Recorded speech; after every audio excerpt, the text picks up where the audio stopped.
So, ladies and gentlemen, today I want to tell you the story about how I got into IT. And I got into IT with no experience, no certifications, and no college degree. I tell you this story not saying that you should expect to do the same thing. If you can get experience, if you can get certifications, if you can get a college education, then I recommend it. But just telling you that it is possible, may not be probable, but it is possible to get into IT without experience or certifications. So, with that disclaimer out of the way, let's get started. Now, when I first got out of my first real job out of high school was actually as a bank teller. I was a bank teller, and I worked for a regional bank that got bought by a bigger corporate bank. And when big corporate bought the bank, they changed the culture, and being a teller turned into a sales job. So the stories you hear about Wells Fargo, that's true. I didn't work at Wells Fargo, but it was similar. The number one thing or the only thing that they ended up caring about was how many new accounts you opened at the end of the week. So I got tired of that, and I didn't want to do that anymore. And I knew that being a bank teller was pretty much going to be a dead end job. So one day, a computer was broken at the bank, and one of the guys to come in and repair or replace the broken machine was somebody that I grew up with, was a classmate from high school. And, we were both like 19, 20 years old at the time. So I asked him, wow, man, you must be smart. How did you get your degree in working with computers so soon after high school? And he said, no, there's a common misconception that you have to have a college degree in order to work with computers. And that's not true. All you have to do is study and get certified, and then you can start looking for jobs. And so I filed that in the back of my head. And a couple of years later, I went to what was pretty much an A+ certification boot camp. Now, I learned a lot from that, but I was not confident enough to take the A+ exam, and so I didn't. But at the time, I got fed up with the sales goals and sales requirements from being a teller at the bank, so I ended up leaving that job. But working part-time jobs in between time was not making enough money. So I eventually caved in and started looking for a teller job again. I found a teller job at a smaller credit union. A credit union and a bank have different business models. And also, because it was a small credit union, there was more opportunity to advance. So I got hired as a bank teller at a small credit union. And they told me, hey, look, if you work here for 6 months, you will be eligible to transfer somewhere else. So if you don't want to be a bank teller, just do your 6 months as a teller and go somewhere else. So the actual position that they gave me when I started working there was as what they called a floating teller. And a floating teller pretty much doesn't have a permanent base. They just go where they're needed. If someone's short-staffed, you'll be a bank teller. If somebody needs, loan dispersals, I do the loan dispersals. If the call center was short on staff today, I would go to the call center and be a customer service rep for the day. And in doing that, I got to meet people in the entire organization in a fairly short period of time. Part of the people that I talked to was the IT department. Now, this is not exactly how the story doesn't go the way that you think it will. But the IT department mainly were annoyed by me asking all of these out of bounds, pretty much questions like, dude, shut up and do your job and let us do ours. But anyway, at the 6-month mark, exactly at the 6-month mark, I started looking for internal jobs. And the job that I found internally that wasn't a teller job, no, it was not working in IT, but I then got a job as a bill collector.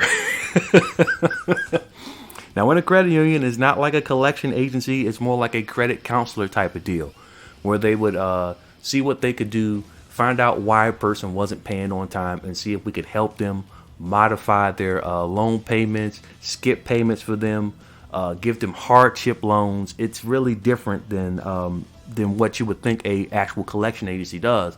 And then if they didn't respond to that, then we would send them to the big bad collection agencies. So anyway, at the collection job, the office where the collection jobs was in a satellite building.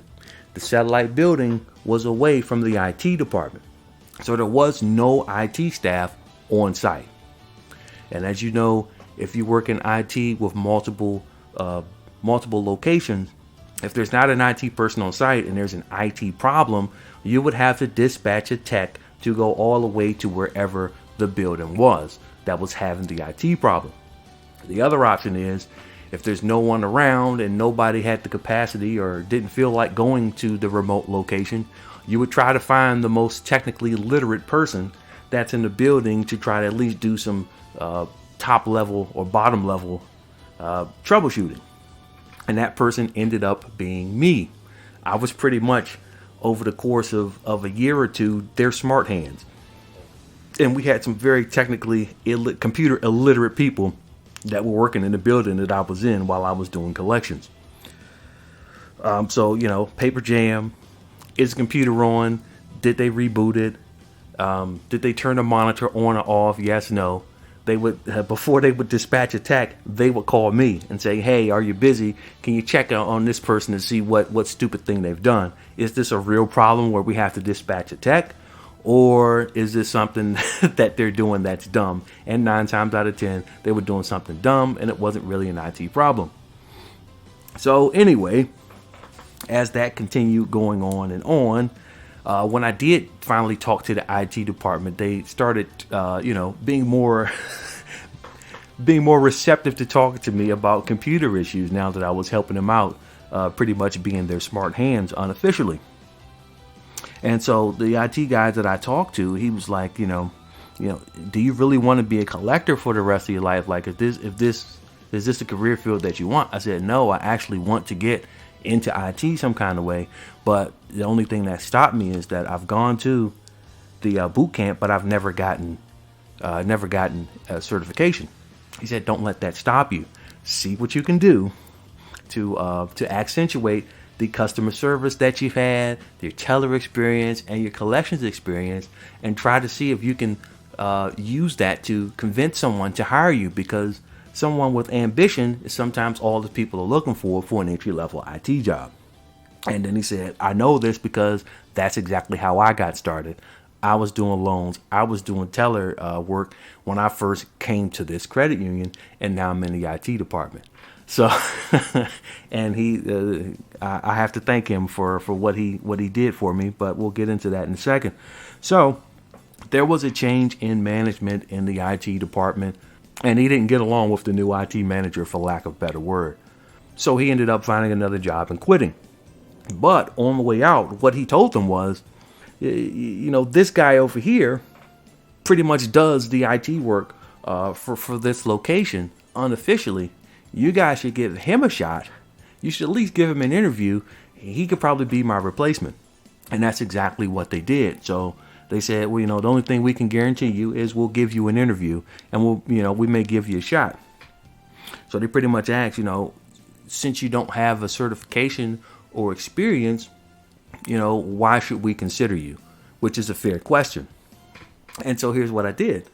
I said, well, I've seen, from me being a floater in all of the buildings and using all of the software, I've seen all of the software from the user side. So I'm familiar with all of the software, and I also have a rapport with all of the people. And also the people in this building are already comfortable with giving their IT problems to me. So for that reason, I think you should consider me. And also, I brought up that because I was in collections, a big part of collections is people that are in the wrong being angry with you. So I can handle angry people as well. And so they said, okay, fine, we'll give you a shot, but here's how we're going to do it. We're going to start letting you come in maybe a half a day from your collections job and coming down to the IT department and taking a look at what we do and seeing if we can show you how to do it. So that half a day expanded to 1 day, then expanded to 2 days a week, then expanded to 3 days, and then 4 days. And then by the time they decided they wanted to hire me, it was, okay, you work 4 days in the IT department, and then you spend 1 day training your replacement for your collections job. And that's how I got into IT. And that was it. So the rest is history. So again, that's a non-standard story, but it kind of goes with my video that I said about how to look for unorthodox ways to get into the IT department. I'm saying all of that stuff I said in that video from experience. You have to be scrappy. You have to think outside of the box. You have to network. And most importantly, you have to take the chances. Now, I'm not saying that this will get you an IT job, but it's just an example of how thinking outside of the box and making attempts and hustling and networking can get you things that you normally wouldn't think that you could. And it's definitely not saying that this is the route you should go or that you should expect people to give you a chance, but you do have a shot and you don't know unless you try. And so that's the story of how I got into IT. And if you have any other questions, put them in the comments section. It's me, your really awesome IT guy.